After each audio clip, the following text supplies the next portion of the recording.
ناظرین، آج کی اس ویڈیو میں آپ کو لہسن کے ذریعے مختلف بیماریوں کا علاج بتانے جا رہا ہوں۔ جی ہاں، لہسن اللہ تبارک و تعالیٰ کی ایک بہت بڑی نعمت ہے۔ اگر اس کا طریقہ استعمال معلوم ہو جائے تو بہت سی بیماریوں کا علاج گھر بیٹھے ممکن ہے۔ تو ناظرین، لہسن کے ذریعے جن بیماریوں کا علاج ممکن ہے ان کی تفصیل اور طریقہ علاج آپ سے شیئر کرنے جا رہا ہوں۔ اس لیے میری آپ سے گزارش ہے کہ ویڈیو کو اینڈ تک لازمی دیکھیے گا اور اہم باتوں کو نوٹ بھی کر لیجیے گا۔ تو چلو ناظرین، شروع کرتے ہیں۔ جن بچوں کو جمی ہوئی بلغم کی وجہ سے سانس لینے میں دشواری ہو، ان کے لیے دیسی لہسن کو کوٹ کر اس کا رس نچوڑ لیں۔ اب 50 گرام رس کو 300 گرام خالص شہد میں مکس کر کے چھوٹے چائے والے چمچ کی مقدار کے برابر دن میں 2 سے 3 مرتبہ متاثرہ بچے کو چٹائیں۔ انشاءاللہ بچہ بڑا ہو یا چھوٹا 2 سے 3 دن میں ٹھیک ہو جائے گا۔ تو ناظرین، جیسا کہ آپ کو معلوم ہے کہ آج کل دل کے امراض بہت بڑھ رہے ہیں۔ تقریباً ہر دوسرے سے تیسرے گھر میں دل اور بلڈ پریشر کا مریض موجود ہے۔ تو ایسے سب مریضوں کے لیے لہسن کے استعمال سے علاج ممکن ہے۔ ایسے مریضوں کو چاہیے کہ وہ لہسن اور ہرے دھنیے کی چٹنی کا استعمال کر لیں۔ اس چٹنی کے استعمال سے عموماً 3 یا 5 روز کے اندر ہائی بلڈ پریشر کی علامات کم ہونے لگتی ہیں۔ ناظرین، لہسن کے باقاعدہ استعمال سے جسم میں موجود زائد رطوبتیں تحلیل ہو جاتی ہیں اور یہ خون کو صاف اور پتلا کر کے اس کی روانی کو سموتھ کرتا ہے۔ تو ناظرین، آپ سب کو معلوم ہے کہ سردیوں میں زیادہ تر افراد نزلہ زکام اور گلے کی خرابی میں مبتلا ہو جاتے ہیں۔ تو اس کے علاج کے لیے آپ اپنی روزمرہ غذا میں لہسن کا استعمال تھوڑا سا بڑھا دیں۔ اس کے لیے آپ ہنڈیا میں لہسن کی مقدار کو بڑھا دیں یا عام چٹنی میں تھوڑا سا لہسن بھی ایڈ کر لیں۔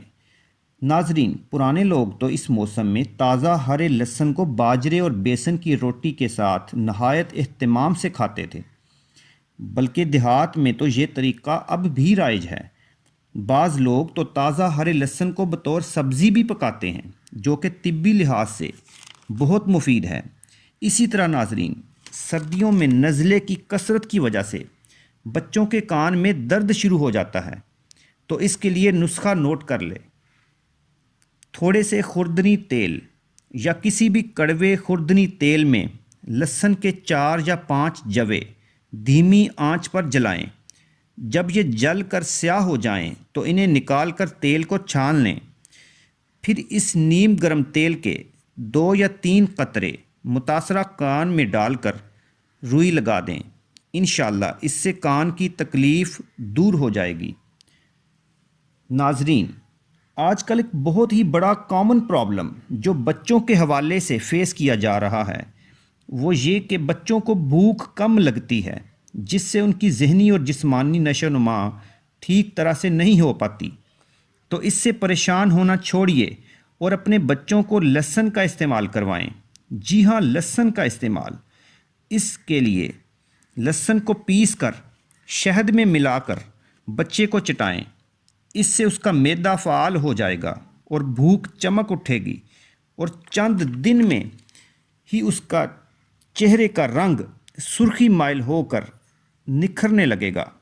ناظرین، یہ نسخہ چھوٹوں اور بڑوں دونوں کے لیے مفید ہے۔ ناظرین، اب جوڑوں کے درد کے علاج کی طرف آتے ہیں۔ جوڑوں کے درد کے علاج کے لیے پریشان ہونے کی ضرورت نہیں، اس کا علاج بھی لہسن سے ممکن ہے۔ جی ہاں ناظرین، لہسن کے تیل کی مالش کرنے سے جوڑوں کے درد میں افاقہ ہوتا ہے۔ ناظرین، اگر لہسن کے تیل میں نمک ملا کر مساج کیا جائے تو اس سے پٹھوں کی اکڑن اور چوٹ کے درد میں بھی افاقہ ہوتا ہے۔ اس کے علاوہ اگر مریض کو لہسن کے 3 جوے چھیل کر روزانہ نہار منہ کھلائیں، اس سے بھی جوڑوں کے درد میں کافی کمی ہو جاتی ہے۔ ناظرین، زہریلے جانور کے کاٹے کا فوری علاج بھی لہسن میں پوشیدہ ہے۔ جی ہاں، اگر کسی کو زہریلے جانور نے کاٹ لیا ہے تو وہ متاثرہ حصے پر لہسن کو کاٹ کر لگائے، انشاءاللہ زہر کا اثر ختم ہو جائے گا۔ ناظرین، اگر لہسن کو کوٹ کر پھوڑوں پر لگائیں تو اس سے پھوڑوں کے فاسد مادے خارج ہو جائیں گے اور متاثرہ حصہ جلدی ریکور ہو جائے گا۔ ناظرین، سر درد کے علاج کے لیے بھی لہسن کا استعمال بہت مفید ہے۔ اگر لہسن کو تلوں کے تیل میں پکا لیں اور اس لہسن کو چھان کر رکھ لیں اور سر درد کی صورت میں پیشانی پر اس کا مساج کیا جائے تو بہت افاقہ ہوگا۔ تو ناظرین، آج کے لیے بس اتنا ہی۔